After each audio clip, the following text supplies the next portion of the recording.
Hey guys, Dov here with some more Total War Warhammer 2 multiplayer action. We're here today with Bretonnia. They're going to be taking on the Lizardmen. This is a community cast from Shetland Apache. Definitely got his work cut out for him here. Potentially a pretty tough matchup, so let's see what he's got. Of course, we've got the Companions of Quenelle with the Fey Enchantress leading them. Plenty of peasants and some mounted yeoman archers with spearmen. A couple of battle pilgrims as well. Everything's spread out super wide. And we've got two Royal Hippogriff Knights also. So, pretty good stuff. We've got some more questing knights. For the Lizardmen, it looks like going to be led by Mazdamundi. We've got Feral Dread Saurian, the Thunderous One. Plenty of skink cohorts, both with jabs and without. And some chameleon skinks. So, relatively straightforward from the Lizardmen here. And Bretonnia, it's interesting. This is a build that has historically given Bretonnia quite a bit of trouble. Personally, I think it's a little bit better to bring something cheaper than the Thunderous One, so you can bring some Temple Guard as well. But definitely still pretty strong. And yeah, sorry about the pausing in the audio, guys. Just trying to not blow your guys' ear out with clearing my throat. My asthma's kind of acting up because of the cold, so apologies about that. But anyway, Chameleon Skinks actually taking a surprising amount of fire from those mounted yeoman archers, considering their missile resistance and everything. Took some pretty good HP damage there. But you can see the hippos and knights coming. One advantage that Shetland does have here is because it's just skinks and there's no temple guard. He can clear this infantry out relatively quickly. So a nice charge from these questing knights coming in. They get a quick hit and run there. They are going to take some javelins, but the hippos, of course, looks like they faint away on that charge. They can come in and do an immense amount of shock damage very quickly. But they do need to be careful not to get netted and dragged down by the Feral Dread Saurian. Let's check. Mazdamundi does have the nets, so potentially a dangerous situation there. But one advantage with all this mobility is you can kind of spread out with your nets, or spread out with your mobile units and prevent yourself from getting multi-netted at the very least. You'll have to pick and choose, one target or the other. So far pretty good. Shetland playing this very patiently. Of course, he needs to try and use up as much of his ammunition as he can on those mounted yeoman archers and pick away a lot of these units here. So, he might keep this on double time for the time being, as the Lizardman player tries to decide how he wants to approach this. Again, Shetland using his mobility advantage very well here, and the Lizardman player kind of just chasing units around at this point. Not going to be able to quite get in range to net. Net does have a relatively short range, so yeah. You can see here a nice full surround, and again, any units, especially out on the flanks here that are separated from these monsters, just a quick hit and run charge from various knights, the hippos, the questing knights, and stuff like that. And get some good work done here. Some peasant spears finally get engaged by Mazdamundi and some skinks. The Companions of Quenelle going to come in on a rear charge, get some pretty good work done. And, yeah, I'm not really sure. It looks like the Fey Enchantress is actually in this fight as well, so potentially a very dangerous situation for Shetland. If the Fey ends up taking a bunch of damage in this engagement, that'll be very bad for him. He could potentially, of course, heal her with her own healing spells, but that does mean that he'll have less healing like for the Hippogriff Knights. Obviously, it's better than outright losing her, but it does look like Earthblood on her. Able to escape that situation without taking too much damage. Oh, but here comes the net. This is potentially the end. A net comes in. The Stegodon will get its charge animation there, clipped through the camera. And the charge damage from the Stegodons is very good. It does have a high charge bonus, 70 charge bonus, quite strong. The Fey quickly gets terrified away after taking a bunch of shock damage there, so not the best situation for Bretonnia. But yeah, Thunderous One doing a little bit of friendly fire potentially to those skinks, but might have caught a handful of the companions there as well. All three of the monsters kind of stacking up on the Fey Enchantress here, even though she's healed, and technically she's still routing, but she's going to get probably routed off by all those heavy monsters. Meanwhile, though, that does open up all these skinks to just get absolutely massacred by the Battle Pilgrims. Looks like we've actually got the ROR Battle Pilgrims here. Holy Wardens. They'll do extra DPS, and we'll be able to cut up those skinks very efficiently. You can see the terror, of course, of the Hippogriff Knights as well is very strong. The Fey Enchantress, unfortunately, does get completely shattered and chased off the side of the map right there, so that's obviously a huge loss from Shetland.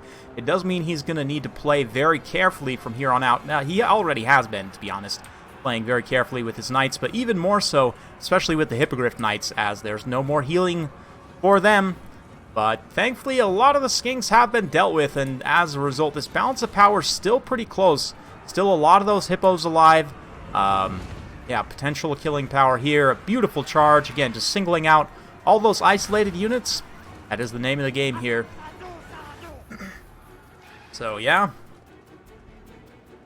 Battle Pilgrims continuing to push through. Unfortunately, there's no, like, for Bretonnia, there's no, what would you call, Paladin, Damsel, or anything like that to help support leadership in this late game. The Mounted Yeoman Archers, though, can very cost-effectively chase a lot of these routing units off. Of course, the Questing Knights, not quite as cost-effective, but still can do it, absolutely. And meanwhile, Shetland can continue to just kind of feed peasants almost one at a time to this monster kill box. And they'll just run through them, of course, and the peasants will promptly flee in terror. But, yeah. Ooh, a nice banishment, though. Comes in, catches a ton of these troops. Look at the kills just racking up on Mazdamundi there. Yeah, absolutely devastating to this massive peasant line. Thankfully, it is, you know, just Bretonnian peasants, but, man, that is, like, constant contact almost through that whole effect. Basically, it was constant contact through that whole effect. Up to 160 kills on Mazdamundi. Oh, man. Here comes a Ruination of Cities. Gets one good contact on the Holy Wardens here. Also does some friendly fire to those skinks as well. Leads to them getting terrified.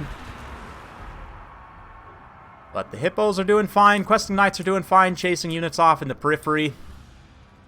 We have a look over here, kind of in the woods. There's some more Questing Knights. And I believe the Mounted Yeomen. Not sure where they got off to. They're around here somewhere, I think. Yep, over there.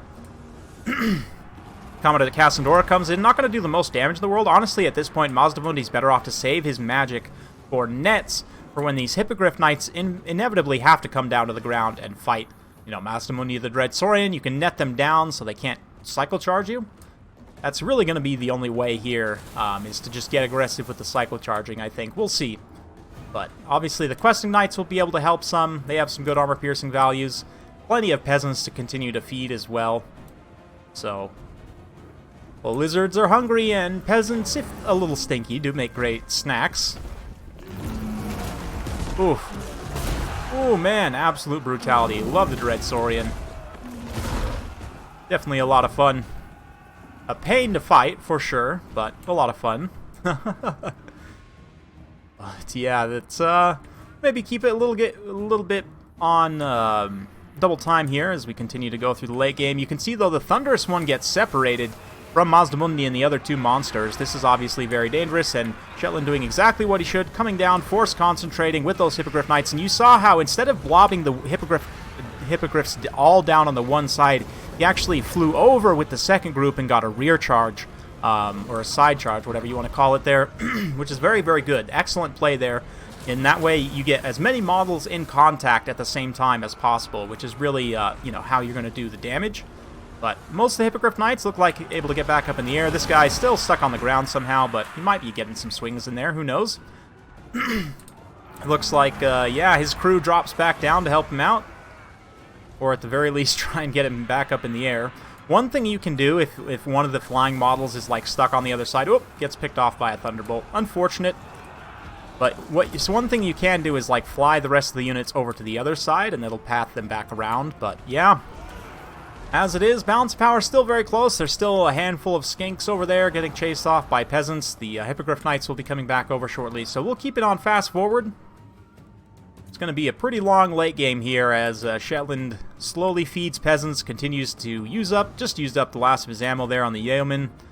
So yeah, once all the Questing Knights and everything's together, he's just, you know, scouting around with these Questing Knights, making sure there's nothing in range, but definitely wants to try and concentrate with everything all together. Like, having these Hippogriff Knights in there by themselves fighting, maybe not the best, but yeah, see, bringing everything together at the same time. Well, you don't want to blob up too much there. Now that second banishment is gone, especially, and here comes the second Ruination of Cities as well. Maybe a little early, but yeah, it does get some good contact there. Maybe not the best. A little bit of bad RNG, but the Cav come in. Balance of power's not looking great, though. Things are slowly starting to wear in the Lizard's favor with these three heavy monsters. Still got healing with Mazdamundi as well. Looks like we're going to have another Comet coming down. Again, I don't know that this is the right play. I really think Mazdamundi is going to be better off saving his magic for Nets or Apotheosis here, but certainly it will look impressive and do quite a bit of damage there. But since the real target is the Hippogriff Knights, I would think just healing against them is going to be the best option. But actually, the Dread Saurian taking a ton of damage here, getting focused down by all the Hippogriff Knights, the Questing Knights, the Spearmen, all getting lots of hits. Because there's no infantry support for these big monsters, you know, you can see how the Bretonnian unit models are able to get like a full surround.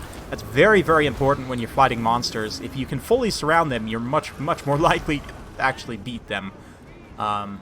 Yeah, but again, Shetland does have to be careful, especially when his Hippogriff Knights start to get low on leadership and HP. Very nice Shield of the Old Ones popped here. That's going to help mitigate that damage. Again, Apotheosis. And it does look like Questing Knights are gone. Companions come back in.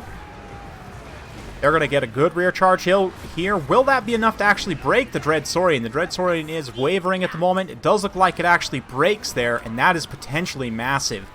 Absolutely huge. That can now be chased off. That will equalize a significant amount on the balance of power. Although it is definitely still going to be in the Lizard's favor. So let's keep fast-forwarding.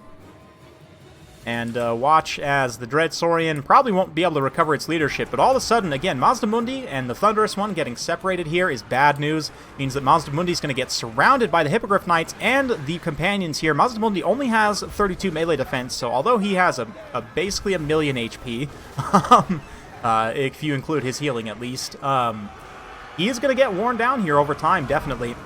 And the Knights not staying in combat for too long, definitely a good play there. Kind of ping-ponging back off to this routing target here. But man, it's just these Knights left, basically, and they've got to beat two monsters still. One of them still with a lot of HP. This Thunderous One, very, very healthy. But obviously, if you take out Mazdamundi, that will put a good leadership debuff in there. Potentially, you know, helping to take down the Thunderous One. There are fighting in the forest, which is not really going to favor either side, as all of the units left here are counted as large, and therefore will suffer forest penalties. As a result, yeah, like I said, no advantage to one side or the other, but keep it close here for just a moment. Check in with the health pools, and it looks like the Companions are actually beating up Mazdamundi pretty effectively, of course, with their high melee attack plus bonus versus large. They are able to actually break Mazdamundi there. He's down under 200 HP, and it looks like Mazdamundi's actually going to go down here to the Companions of Quenelle. Maybe. He's got 9 HP left. Maybe not. Maybe he'll get away with 9 HP. Oh, and down goes the Toad. About to get crushed by Zlok. Teleports away just in time. And now to finish the last Stegodon here, the Thunderous One. Companions charge in. Here come the Hippogriff Knights ground charging through the woods. Beautiful shot there. And yeah, that should be it. Balance of power stabilized for Bretonnia. The Thunderous One taking tons of damage, and in isolation like this with the Hippogriff Knights and the Companions. That's, yeah, that's a way to do it. And this, if you want to get my opinion, guys, this is a very valid strategy against both Norska and Lizardmen, which is to take out all of the infantry support first, and then take out the monsters. Certainly in this battle it was a bit easier because there was all skinks rather than having like some Temple Guard. Although with Temple Guard you'll have even less numbers, so potentially can get isolated in an even bigger way. But really like that build, super wide on infantry and also spread very wide and kind of fed almost piecemeal in a way. But then you look at the kill totals on these Questing Knights and Companions, obviously chasing off a ton of skinks, just absolutely butchering them as well. Lots of XP chevrons for the Royal Hippogriff Knights also. Love to see that. 107 kills for the Holy Wardens. Great stuff there. 66 kills for Mounted Yeomen. Also not too bad. Yeah, definitely some good use there. Chasing some routing troops. 324 kills from Mazdamundi by the end of the day. Like half of those coming from one banishment probably. But hey, that's Mazdamundi against peasants for you. 138 for the Tessorian. 167 for the Thunderous One. And yeah, you see how the stopping power is kind of allocated here. I almost wonder if those Chameleon Skinks wouldn't have been better brought as Pterodons. I mean, Pterodons are a bit risky here because Pegasus Knights will catch them and just absolutely destroy them. But I think Hippogriff Knights are actually too slow to catch them, so you can keep them away. The drop rocks will do a lot of shock damage, especially to heavy cavalry. And I just think they're going to be a little bit safer up in the air, because you don't have to worry about ground cavalry, obviously. The DPS isn't quite as good, except for the burst of the drop rocks, like I mentioned, but still, it'd be interesting to see if there were 3 pterodons instead of the chameleon skinks. And likewise, for the thunderous one, I think you could absolutely cut this thing down to... I don't know, a cheap monster. You could even take like a Bastiladon. Solar Engine might not be bad. Or just something cheaper so that you can afford to take maybe 1 or 2 Temple Guard. I guess only 1 Temple Guard unless you cut it completely. But still, yeah, like 1 or 2 Temple Guard, absolutely essential, I would say, against Bretonnia for the Lizardmen. But anyway, that's enough for today. Hopefully you guys enjoyed watching. If you do like this sort of content, be sure to like, subscribe, and hit that bell notification button so every time I upload a new video, you'll be notified. Thanks again for watching, and we'll see you next time.